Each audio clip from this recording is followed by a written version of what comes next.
Page 12, November 16th. Dear Mr. Henshaw, Mom found your letter and your list of questions, which I was dumb enough to leave lying around.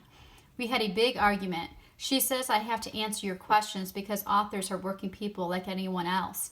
And if you took time to answer my questions, I should answer yours. She says I can't go through life expecting everyone to do everything for me. She used to say the same thing to Dad when he left his socks on the floor. Well, I got to go now. It's bedtime. Maybe I'll get around to answering your 10 questions, and maybe I won't. There isn't any law that says I have to. Maybe I won't even read any more of your books. Disgusted reader, Lee Botts. P.S. If my dad was here, he would tell you to go climb a tree. So right now, as you see, that Lee is having a feeling. He's feeling what and why? He's feeling angry a little bit, isn't he? And he doesn't want to answer the questions. And even he got in an argument with his mom.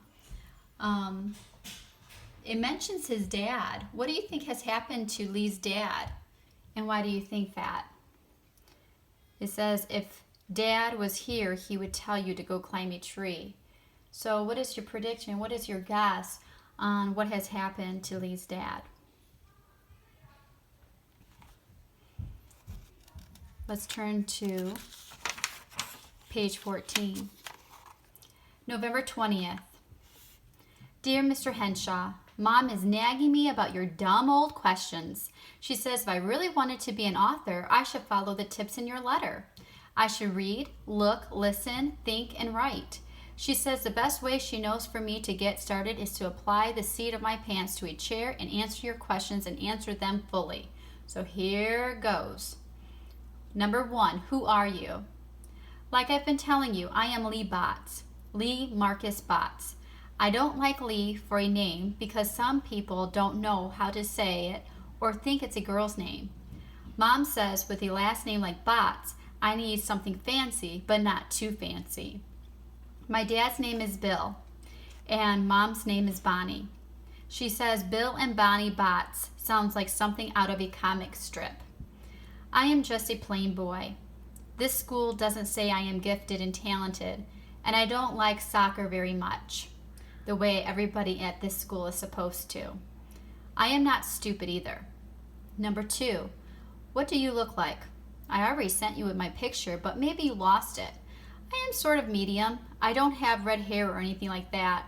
I'm not real big like my dad. Mom says I take after her family. Thank goodness. That's the way she always says it. In 1st and 2nd grades, kids used to call me Lee the Flea, but I have grown. Now when the class lines up according to height, I am in the middle. I guess you could call me the mediumest boy in the class. This is hard work. To be continued, maybe. Lee Botts. So on page 14 and 15, what more did you learn about Lee? His mom's name is Bonnie and his dad's name is Bill. He doesn't really care for soccer, it seems like. And he's not considered to be talented and gifted like maybe his other school thought he was. And he used to be small, but now he's just medium height. So we have learned a few things more about Lee, and let's see if we find out more. Page 16, November 22nd. Dear Mr. Henshaw, I wasn't going to answer any more of your questions, but Mom won't get the TV repaired because she says it was rotting my brain. This is Thanksgiving vacation, and I am so bored, I decided to answer a couple of your rotting questions with my rotten brain. Joke. Number 3, what is your family like? Since Dad and Bandit went away, my family is just Mom and me. We all used to live in a mobile home outside of Bakersfield, which is in California's Great Central Valley we studied about in school. When Mom and Dad got divorced, they sold the mobile home and Dad moved into a trailer. Dad drives a big truck, a cab over job. That means the cab is over the engine. Some people know that. The truck is why my parents got divorced. Dad used to drive for someone else, hauling stuff like cotton, sugar beets, and other produce around Central California and Nevada, but he couldn't get owning his own rig for cross-country hauling out of his head. He worked practically night and day and saved a down payment. Mom said we'd never get out of that mobile home when he had to make such big payments on that rig, and she'd never know where he was when he hauled cross-country. His big rig sure is a beauty, with a bunk in the cab and everything. His rig, which truckers call a tractor but everyone else calls a truck, has 10 wheels, 2 in front and 8 in the back, so he can hitch up to anything: flatbeds, refrigerated vans, a couple of gondolas. In school, they teach you that a gondola is some kind of boat in Italy, but in the United States, it is a container for hauling loose stuff like carrots. My hand is all worn out from all this writing, but I try to treat Mom and Dad the same, so I'll get to Mom next time. Your pooped reader, Lee Botts. So we found that his dad and his dog are away, and his dad drives a rig, and it seems like we found out that he is still in California, and that it's just him and his mom living together. And it seems like, why did his mom and dad divorce? Lee thinks it's because his dad wanted a rig and travel cross country hauling things such as cotton, sugar beets, and other produce. So it tells you a little bit more into his family life and knowing now that his parents are divorced.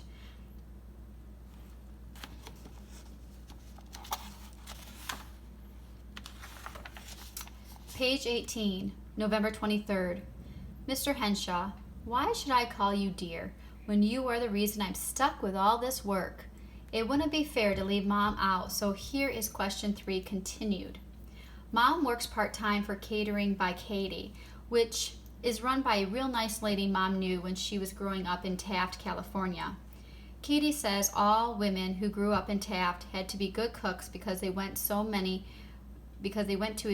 potluck suppers. Mom and Katie and some other ladies make fancy food for weddings and parties. They also bake cheesecake and apple strudel for restaurants. Mom is a good cook. I just wish she would do it more at home, like the mother in Mousse on Toast.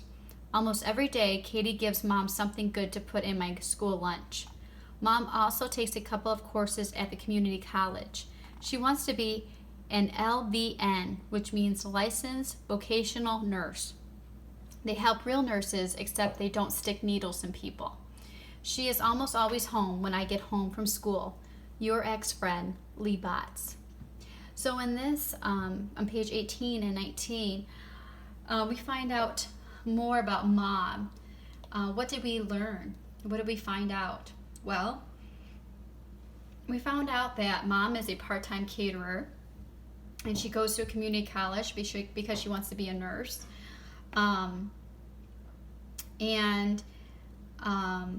She works for a caterer called Katie, which Katie always gives good treats to Lee so he can have that in his lunch. Another thing that we have learned too is that one of the things that Lee wishes for is that he wishes that his mom would make those good meals at home. So we learned a little bit more about what Lee's mom is doing. Page 20, November 24th. Mr. Henshaw, here we go again. Where do you live? After the divorce, Mom and I moved from Bakersfield to the Pacific Grove, which is on California's central coast, about 20 miles from the sugar refinery at Spreckles, where Dad used to haul sugar beets before he went cross-country.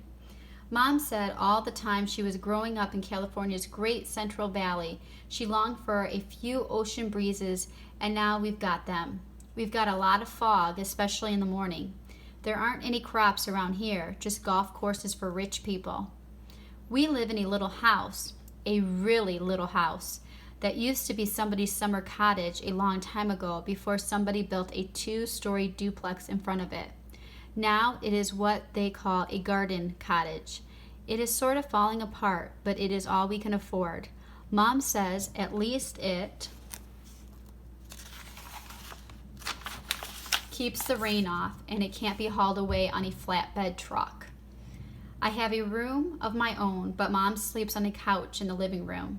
She fixed the place up real nice with things from the thrift shop down the street. Next door is a gas station that goes ping, ping, ping, ping every time a car drives in. They turn off the pinger at 10 p.m., but most of the time I am asleep by then. Mom doesn't want me to hang around the gas station. On our street, besides the thrift shop, there is a pet shop, a sewing machine shop, an electric shop, a couple of junk stores they call antique shops, plus a Taco King and a Softy Freeze. I am not supposed to hang around those places either. Mom is against hanging around any place. Sometimes when the gas station isn't pinging, I can hear the ocean and the sea lions barking. They sound like dogs, and I think a bandit. To be continued unless we get the TV fixed. Still disgusted, Lee Bots. So again, we are finding out more about Lee. And what have we learned? That he lives in the Pacific Grove in California. He lives in a very small cottage. His mom sleeps on a couch, and he has a room of his own. There needs to be a lot of repairs, but Mom has went to the thrift store to actually try to make it look nice. And he's also kind of telling too about his mom, how his mom felt about the other house. She wasn't too happy with the other house, and it seems like maybe his mom is a little bit happier living in this cottage. Another thing is he's going back to his dog Bandit. He actually was saying about the ocean, hearing the ocean, the sea lions barking, and that reminded him of his dog Bandit. So in a way we can draw a conclusion that maybe Lee is missing his dog Bandit. And that wraps up pages 12 through 22.